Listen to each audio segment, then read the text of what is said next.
What's going on YouTube? So even luxury automakers need a strong entry point into their lineups. And for BMW, that's the X1. This is their most affordable crossover, and it's adding even more standard features for 2026. So in a time where RAV4s are getting near $50,000, is this the affordable luxury SUV for you? Well, let's go ahead and find out.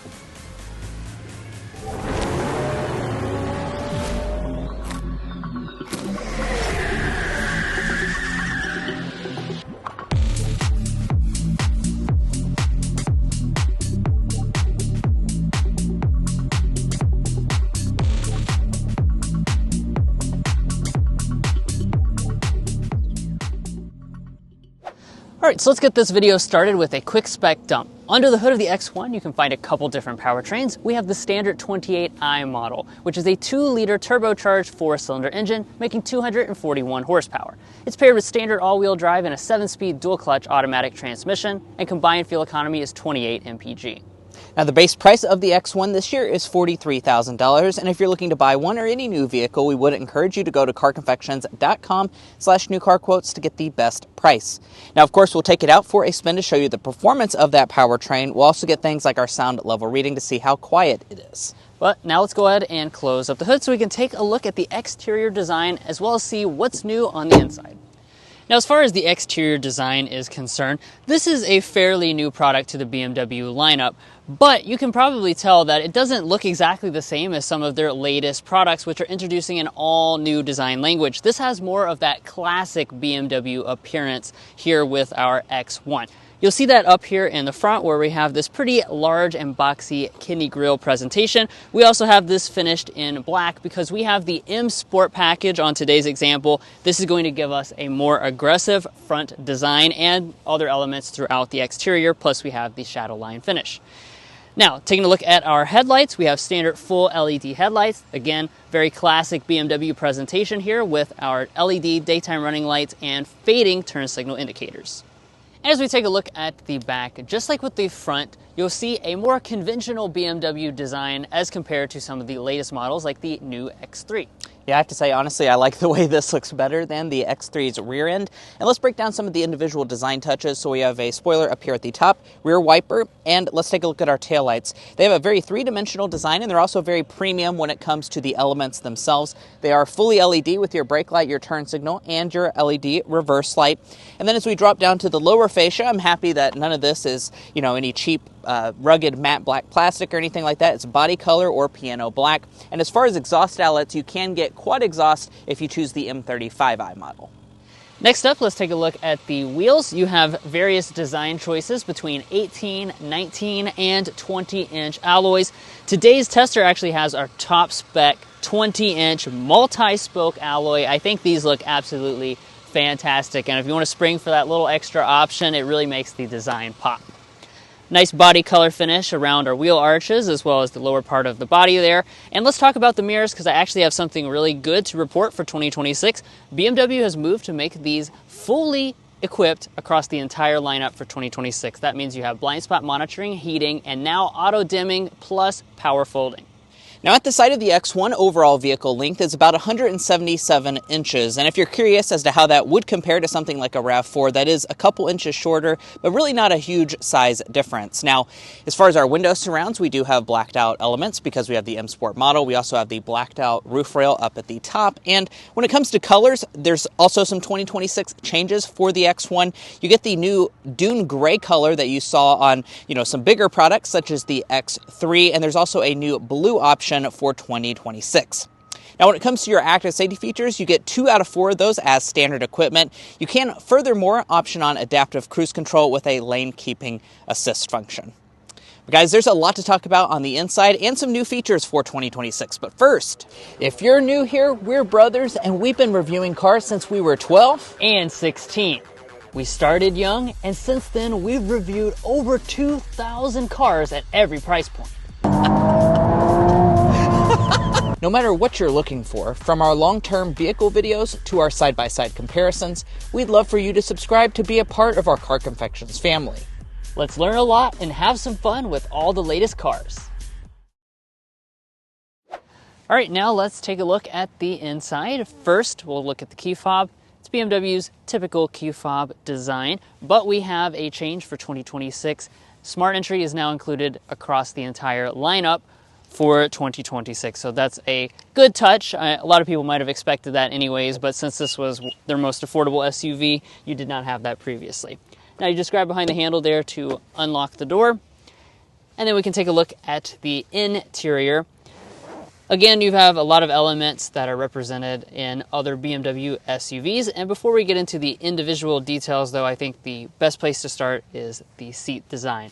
So looking at those, you are going to have a standard leatherette across the entire X1 lineup. Since we have the M Sport package though, we have the more aggressive sport seat. So we got these big bolsters here. You'll notice the center section is finished in Alcantara. We have the M colors as well. And I think these look quite nice overall. They're very comfortable as well and hold you in place. You have a manual thigh extension, and then here are your other adjustments. You have 8 ways of adjustment, but one thing you might notice is the lack of lumbar support. Memory seats are also included right there on the door trim, and let's go ahead and climb inside. Closing up the door, the first thing we need to do is take a look at the rest of the cabin materials. So we'll start out over here on the door trim. We have a leatherette finish through here on the armrest and stitch details. That's going to continue through the center section and even along the upper part with an Alcantara accent. With the M Sport package, the entire upper dash also has the Sensatec leatherette dashboard and Alcantara inserts. Piano black runs through the center section there, and some piano black down here on the lower panels, which are going to be hard touch, but I will point out the materials really aren't significantly different than what you get in the more expensive X3. Now we'll fire it up with the push button start located here.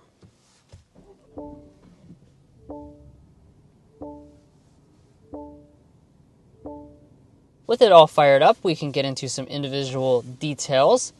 We'll start by looking at the gauge cluster. One of the differences between the entry-level BMW SUV and some of the more up-level models is that the digital gauge cluster here is a little smaller. So this is a 10.25-inch display, but the overall design is pretty much the same as other models.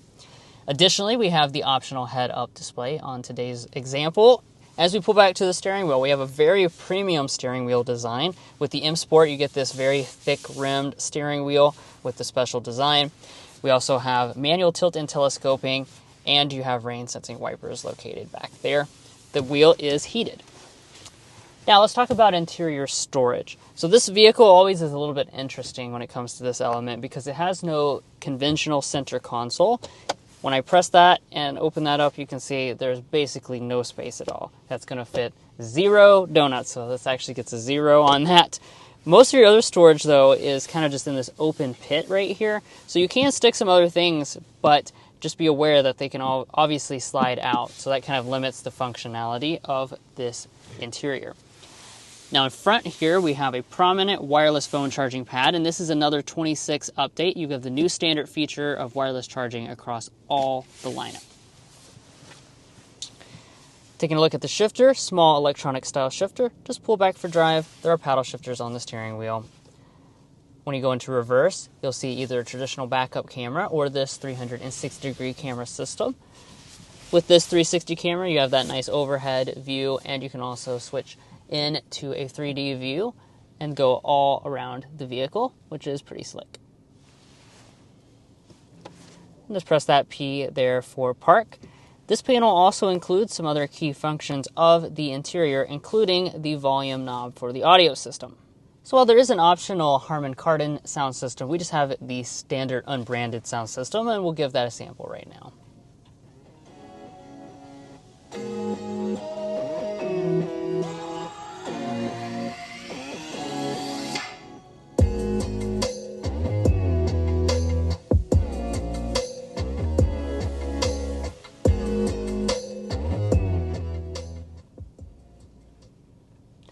Overall sound quality of this system is fine. Of course, though, if you're really into audio, you will want to upgrade to that available Harman Kardon sound system. All right, so let's move into our screen area. Obviously, with other BMWs as well, your climate controls live at the bottom there. This is a dual zone automatic climate control system. and you can adjust various different functions inside of the menu. We also have 3-stage heated seats, which are standard, but be aware you cannot get ventilated seats on the X1. That is something that some other mainstream cars at this price point would be giving you. Now, as far as the display itself, this is a 10.7-inch display. It is standard across all models, and it has wireless Apple CarPlay and Android Auto. Of course, you also have the latest iDrive system with built-in navigation. Up top, we have the auto-dimming mirror. We did not opt for the available HomeLink universal remotes, though. And another option that today's tester has is this panoramic sunroof. So as the sunshade slowly slides back here, you can see that we have this large piece of glass. One of the key things, though, that I want to point out is that unlike the new X3, the front panel of this panoramic sunroof does open up. So let's dive into the X1's rear seat. Now, typically when you're talking about a subcompact luxury crossover, the rear seat isn't very good. However, good news for the X1 is the fact that it's actually quite spacious for that segment, and honestly, the numbers aren't bad at all compared to some of the mainstream rivals as well. 37 inches of legroom, 39 inches of headroom. Particularly the headroom is really fantastic for a vehicle of this size category, and the legroom is not bad whatsoever.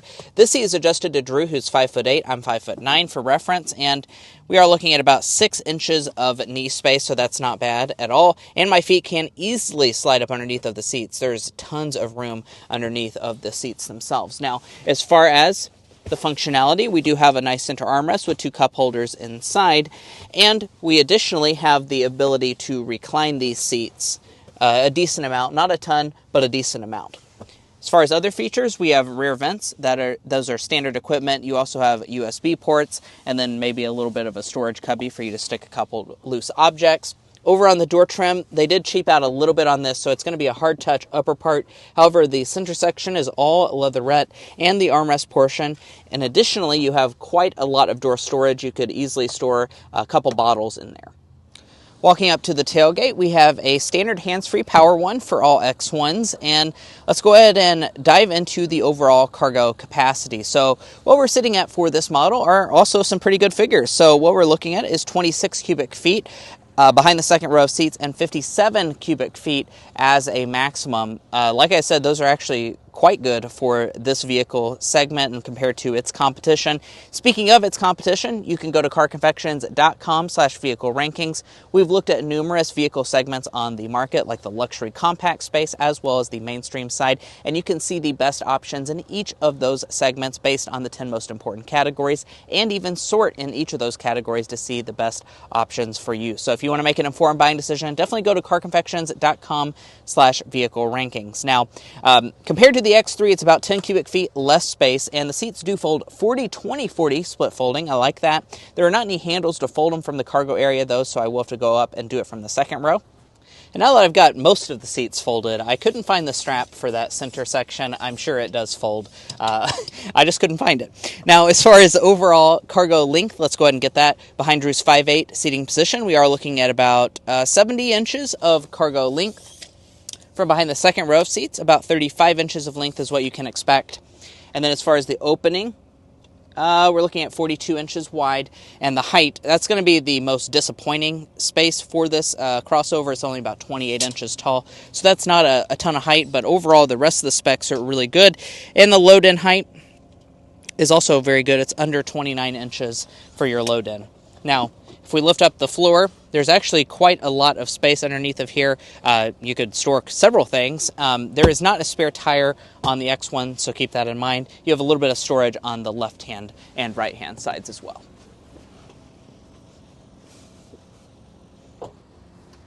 Well, guys, here we are behind the wheel of the 2026 BMW X1. As you can see on the screen right now, we'll be discussing quite a lot in this test drive. We'll also be getting things like our sound level rating, but first we need to start with a hard acceleration so you can see what this X1 is all about.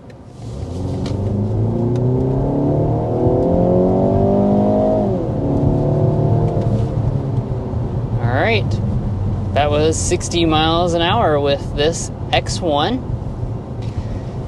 So, Obviously a pretty punchy acceleration delivered by this model's 2-liter turbocharged 4-cylinder engine. It's got 241 horsepower and 295 pound-feet of torque. And that's more than enough for a smaller crossover like this. Definitely moves it up to speed quite quickly. Mason can tell you the exact 0 to 60, but yeah, it's pretty swift. Yeah, so the 0 to 60 on this model is sitting at 6.2 seconds for the base powertrain, what we're driving today, the 28i model. Now, if you want the more performance-oriented M35, that's actually going to reduce it down to 5.2 seconds. So honestly, both of them are quite quick. This 28i honestly surprises me the most because this is the standard powertrain, so to have a very quick acceleration to 60 like what you just saw demonstrated, I think is very impressive, especially on the base end. Now, for those of you craving more performance, like I said, they do have the M35 model that still has a 2-liter turbo 4-cylinder that makes 312 horsepower and 295 pound-feet of torque. So that just kind of beefs up this model to make it a little bit more performance-oriented. And if you're at all interested in that, we actually have lived with that for an entire week. So you can go ahead and hop on over to that review where we talk about our extensive impressions after a week with that.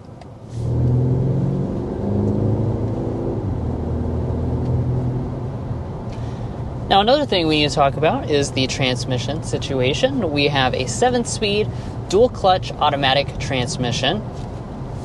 Overall, this transmission is pretty smooth. Also, you get very quick shifts. So when you put your foot down, you really get that nice immediate response.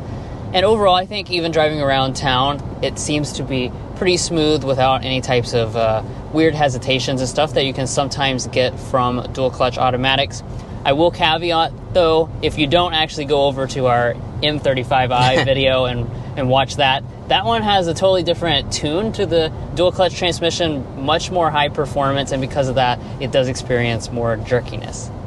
Now, we do also have standard all-wheel drive, and let me quickly talk about your fuel economies. There are only 2 of them because you have standard all-wheel drive. So you're sitting at 24, 33, 28 for the base model, or 26 miles per gallon for the M35i model.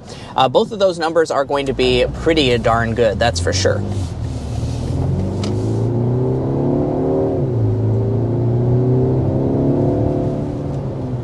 And there's an acceleration in the sport mode. It does change the enhancement of the sound inside of the interior.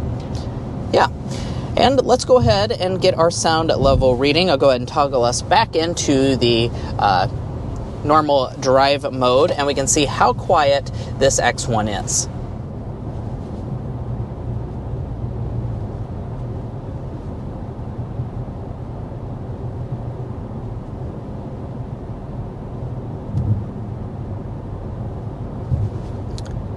Wow, that's really good. 54.1 decibels is what we are sitting at as our sound level reading in the BMW X1.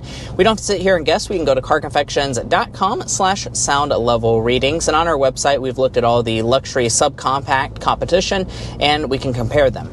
And that's not a surprise that it's quiet because the reigning champion of the segment is this BMW X1 for several model years in a row. All the different versions that we've tested, all of them have been sitting in that low 50 decibel sound range, which is quite a bit less than most of its competition. So if you want a quiet cabin, I think you'll be very pleasantly surprised by what this X1 has to deliver. And I also want to talk about ride quality because I think you'll be pretty pleasantly surprised with that as well. The X1, while it does have a little bit of a sportier character, I would say, than some of the other options you could get, like a Lexus UX, it still has really good ride quality. When you hit a bump in the road, it does a good job of soaking it up. The seats I find to be quite comfortable and supportive. I do also want to point out that this particular model has the optional adaptive suspension, so that allows you to have a little bit more of a dual character setup. So you're pretty comfortable when you're just riding around like in this normal drive mode, but when you toggle over to the sport mode, you can definitely immediately feel the suspension differences. You start to feel a lot more of the road, and also, when it comes to dynamics. Yeah, it makes it a little bit more buttoned down. The steering is going to be pretty lightweight no matter what. I would say, of course, if you're looking for the ultimate combination of both having sporty dynamics as well as a little bit more comfort, the X3 is going to be better at both of those things. But it's not a significant difference. And I think compared to other vehicles that you might be cross-shopping in that, say mid $40,000 price point, you get definitely a better dynamic package.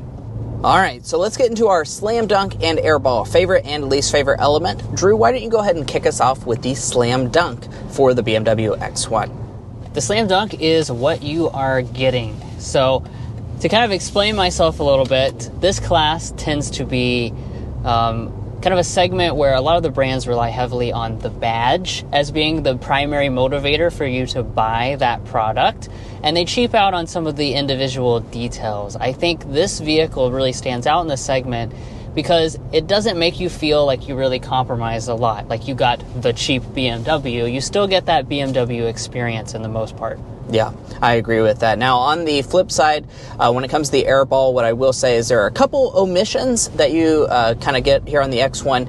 Things like the ventilated seats, I think someone who's paying over $50,000 for a luxury product would kind of expect that to be here, so that's something. And then also, this storage solution might bother you as compared to the more traditional setup on the X3. There's not really any enclosed storage space. Now, if you're someone that wants to just throw your purse in the middle, there's plenty of room for that, but quite frankly, there's not a lot of enclosed space.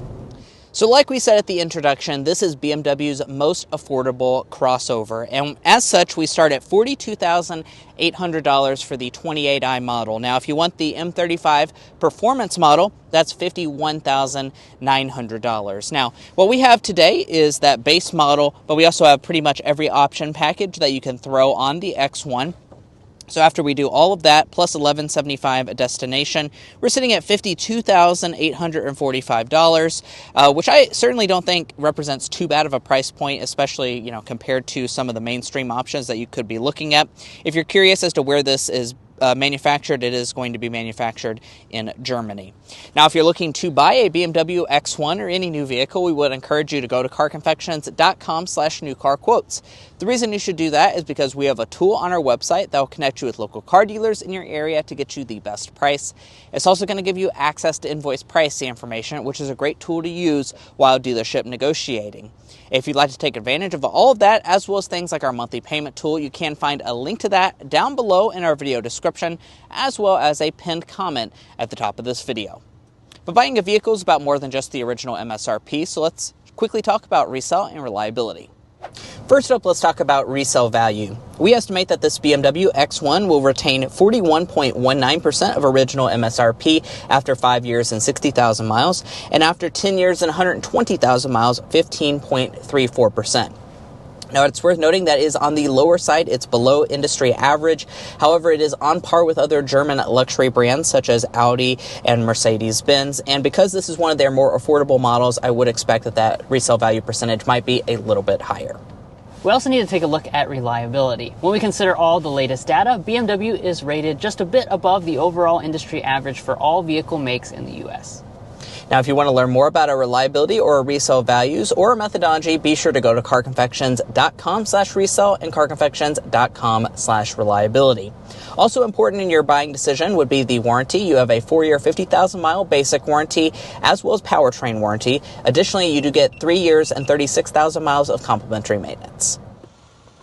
And guys, that's all for our in-depth review of the 2026 BMW X1. If you enjoyed watching this video or found it helpful in your purchasing decision, which we hope you did, we'd really appreciate you hitting that subscribe button. We'd really appreciate you hitting that subscribe button down below. By subscribing, you're going to be a part of our Car Confections family. We have a lot of fun on this channel, and we try and cover the latest and greatest cars on the market, so you won't want to miss out. If you're already a part of our family, thank you so much for your continued support. We'll catch you next time as we sample more of the latest automotive delicacies.